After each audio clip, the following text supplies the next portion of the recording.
On this edition of Sports Medicine Weekly, we visit with a physical therapist to discuss the rapidly emerging field of specialized medicine in the performing arts. We're going to be visiting with Dr. Dustin Jesberger, a physical therapist at Rush Physical Therapy in Oak Park. But first, Midwest Orthopedics at Rush has something you can't find anywhere else, the number one ranked orthopedic and spine care in Illinois. When it comes to diagnosing and addressing your pain, their team of orthopedic providers is focused on giving you the most effective treatments to help you feel and function better.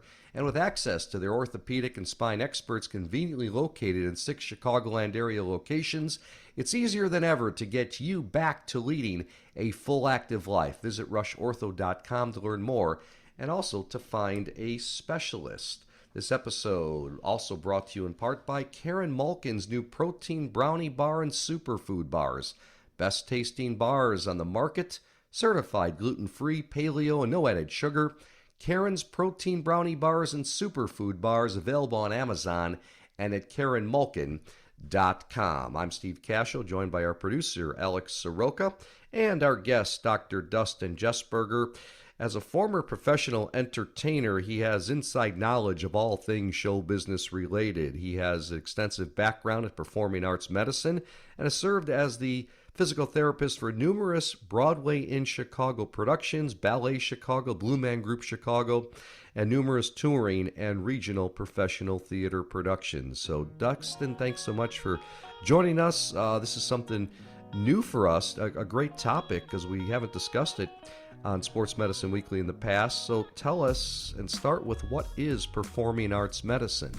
Yeah, performing arts medicine is something that not a lot of people are aware of, even in the field of performing arts. It's a specialized field of medicine that can evaluate and develop treatment plans specifically tailored for common injuries that occur in performing artists. That can range from stress fractures in the foot to sprained ankles to tendinitis in a violin player. I want to focus, though. I want to make sure I give a shout out to all the vocalists, all the instrumentalists, the drummers, and say I want to focus this conversation more on dancers, because we could have a 3-hour discussion on all performing arts medicine, but we're going to keep it short. Okay, good stuff. All right. Yeah. Let me get you going with this. How do performing artists differ from traditional athletes? I think that's what kind of we want to know, because, again, this is something different from us. So take it from there. In my experience, the number one thing that dancers differ is that they don't necessarily train like athletes, or even sometimes think of themselves as athletes. So when I'm working with dancers, I like to approach them and see, are they doing things that are common knowledge for athletes, such as cross-training, having an off-season, taking rest breaks, and doing things other than their sport. I'm sure you guys have talked on this podcast about the importance, especially in young athletes, to play different sports, do different things. Absolutely. Well, a lot of dancers, they just do the one thing all year round, and the evidence is showing, and many smart people are saying, hey, let's put a pause on that. Maybe a basketball player could benefit from doing cross country, could benefit from track, taking an off season. And a lot of dancers, they don't practice that way. They don't approach their craft that way because they're so dedicated. And often a lot of the injuries can be avoided by just doing those common knowledge things that athletes already do. What are some of the most common injuries that you would see and treat on the day-to-day basis that would impact performing artists, dancers, as you talked about, that, talk about, again, what you would see, and then is there any crossover that we would see similar injuries in maybe traditional sports athletes, baseball, football, soccer? Elaborate on that a little bit.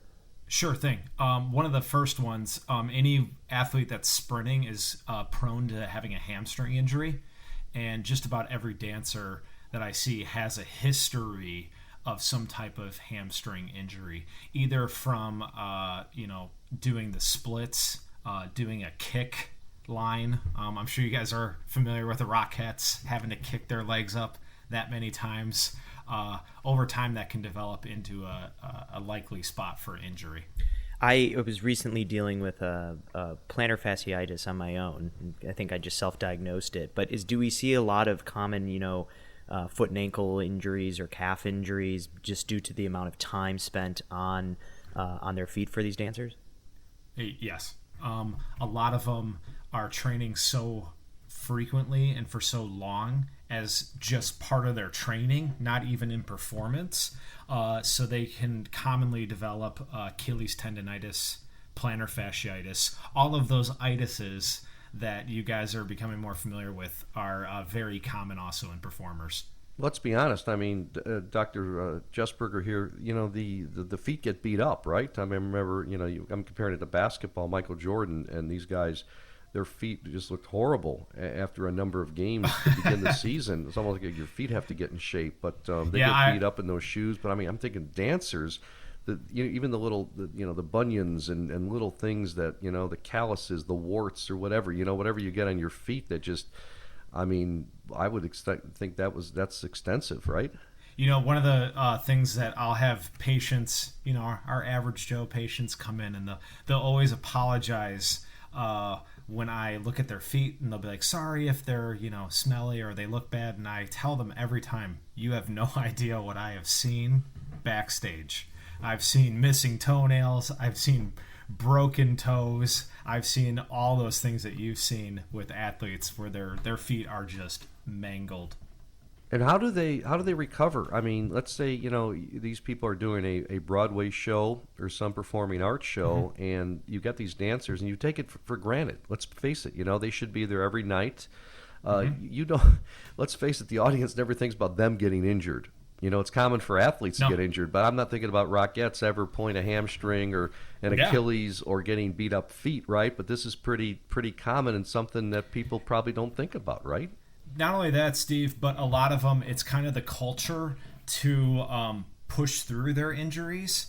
And so when someone like me steps in, I like to think of myself at least as this, I'll commonly pull them back and be like, let's go through the history of when this started and why it's taken you so long to get the treatment that you deserve and that you need.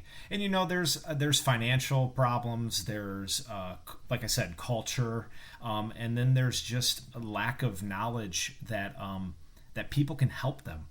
And even to be fair, some of us in the medical professions that maybe don't specialize in performing arts can have very frustrating interactions with these performers by telling them take time off, even though they need to perform to get a paycheck. So this is maybe a little bit deviates from the topic, but what is, in terms kind of off of Steve's question here. So let's say, I mean, it's my understanding that a lot of these performances and performing artists, they travel. So you may have they could be based in Chicago, but they may tour around the United States and perform. So again, a little bit different, but let's say somebody goes down with an injury and they can't perform at a scheduled show. Like, is there a second in line? Like, you being in that world, what's the roster like for these? So for people without a background in performing arts, the craziest position to do in a show, and every show has one of these, is something called a swing. Now, in baseball, you've got your utility man. Right. The swing has to know every single ensemble role, including where they're standing, what costumes they have to wear, where they change their costumes, who they're partnered with, and if that wasn't enough, they have to know all the different lines in the show, the ones they're singing, the ones they're delivering. It is an insane job, and they often will get a few hours' notice. Wow. How many swings would be in a show?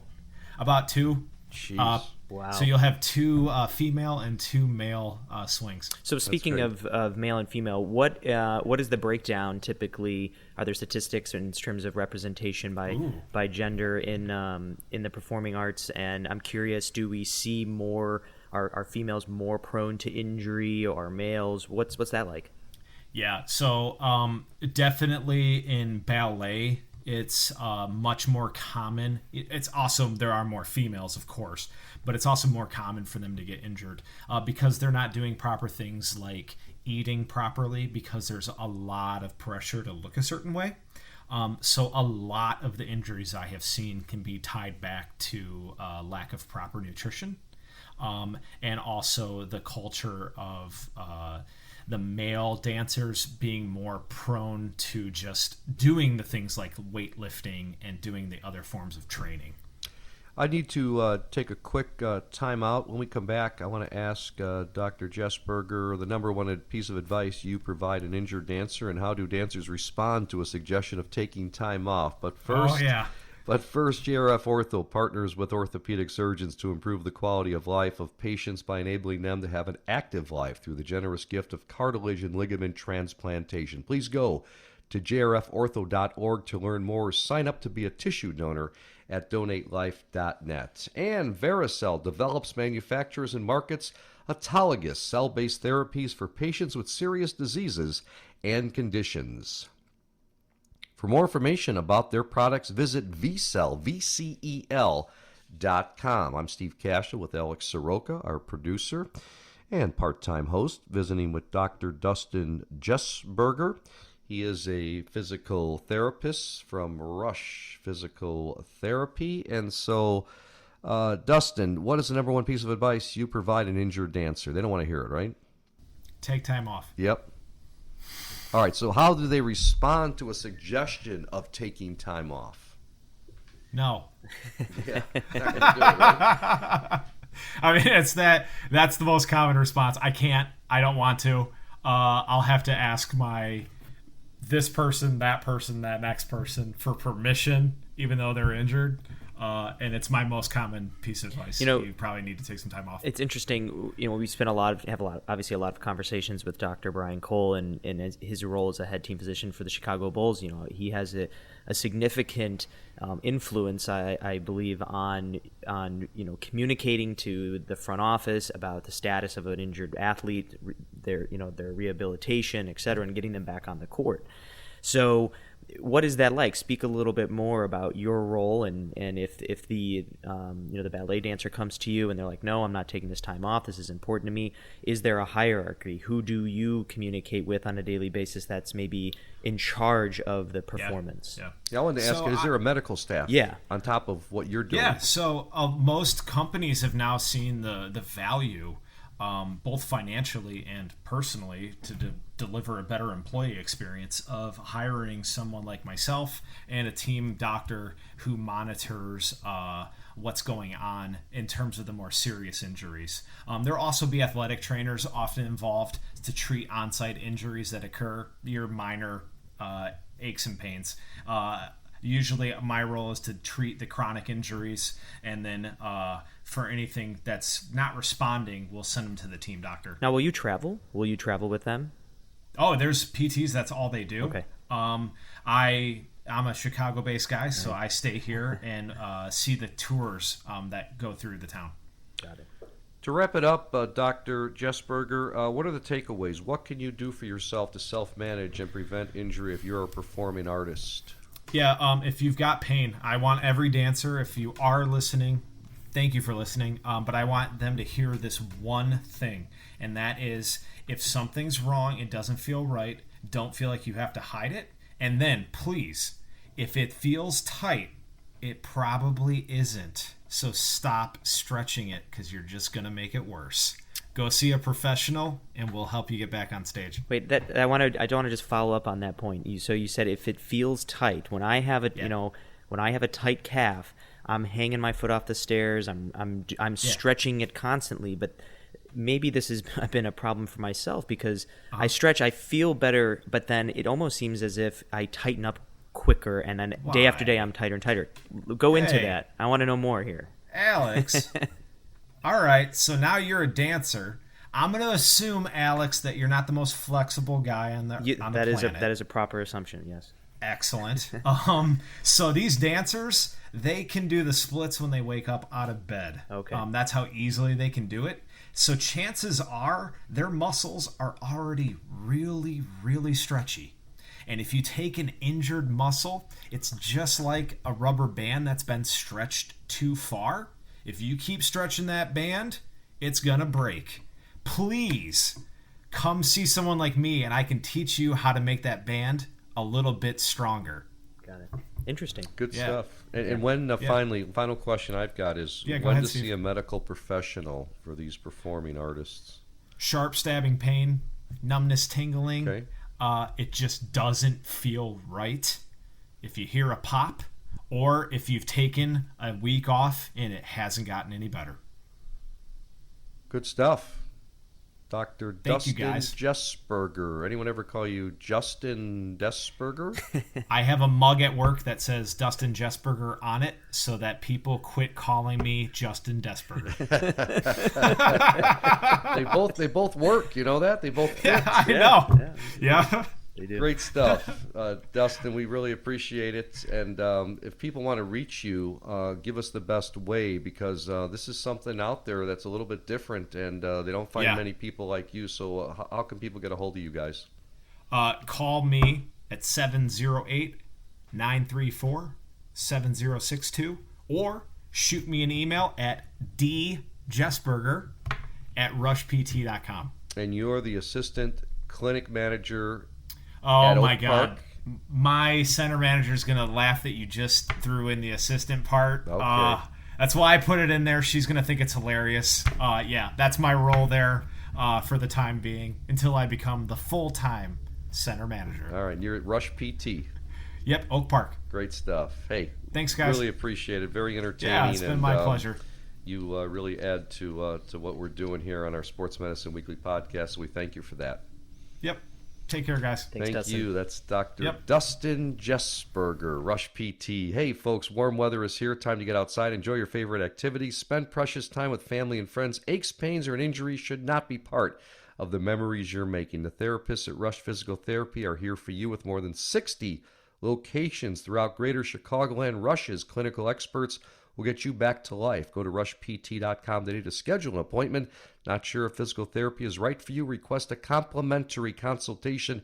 Discover the power of Rush Physical Therapy today. Many thanks to Dr. Dustin Jesberger, and also to my co-host on this episode. He is Alex Soroka. We hope you enjoyed today's Sports Medicine Weekly episode and podcast. Be sure to add the Sports Medicine Weekly podcast to your playlist on Apple and Spotify. Listen at any time, any place. You can subscribe to the Sports Medicine Weekly podcast. New Sports Medicine Weekly podcasts are shared weekly on social media. You can also follow us on Facebook, Instagram, and Twitter. I'm Steve Cashel. Thanks for listening, everybody. Talk with you next time.